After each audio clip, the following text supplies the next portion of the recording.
Paula, first off, congratulations on third season of AP Bio, starting in about a week. How's it feeling?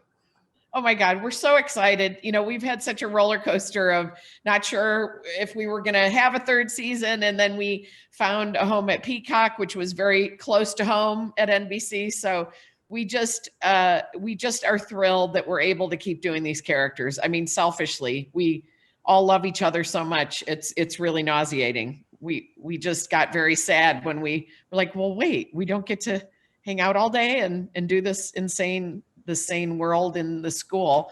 It was so fun. So I'm very excited that it's happening. Things take so much time, and then this whole pandemic happening, everything feels like time is just this big mushy piece of taffy. And these kind of little points of celebration are very important to our sanity, I think. How does it feel making the shift from broadcast to streaming? Because I was speaking to Glenn earlier, and the one thing we were talking about was how the show just seemed to do so well with delayed viewers and streaming. Right, creatively, are you noticing a difference this season?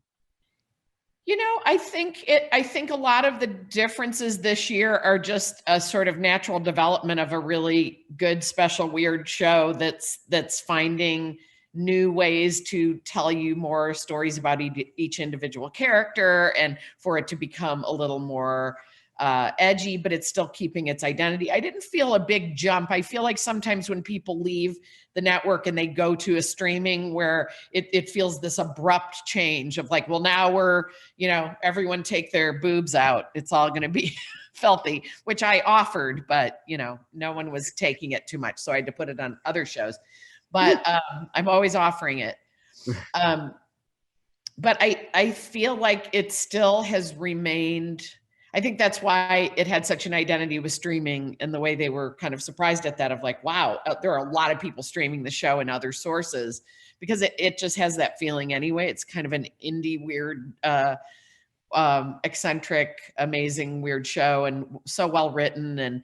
And so I don't feel a big jump. We didn't feel any difference production wise. It felt very much the same. I mean, we all kind of were kind of quietly asking that question of like, so what's going to be different? We're doing this. I mean, we did it at Universal as opposed to Radford, so it was a different studio, but it still felt like the same old show, same old set, in all the best ways. I want to follow up on something you mentioned before. The show itself, it's a large ensemble show, and yet Yes. fans just seem to know everything there is to know about the characters. What do you think it is about the series that makes the viewers really just connect with everybody, both inside the classroom and outside? Well, I feel like the writing, and I have primarily been a writer in my career in showbiz. So I usually look at things through the writing, and I've always written through character, and I wrote one episode of the show in all three seasons. So I'm not speaking as a writer for the show at all, but I feel like Mike has a very similar way of writing, in the fact that he writes from the character's voice. He thinks of funny people, and then he writes what they're going to do in these situations, as opposed to thinking of it purely as a conceptual situation and just write the situation. And if the character has a few funny, quirks, it never works for me in comedy. I feel like all the great comedies, you knew what those characters talked like, you knew how they would react to something. You could throw any situation at them. You could say so-and-so from Golden Girls in a pandemic. You could write 15 pitches for episodes of Betty White during a pandemic in the Golden Girls, because those were well-defined characters. So I feel like they wrote it from the first season so clearly.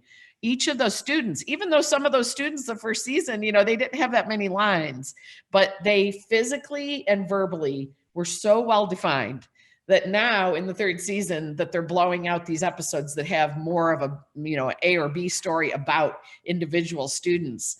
It's a natural progression, because they've written so well from the beginning. They didn't just write placeholders for like the nerd or the troublemaker. It was very beautifully written that way. So kudos to the writing staff and to Mike O'Brien, who's the core of that.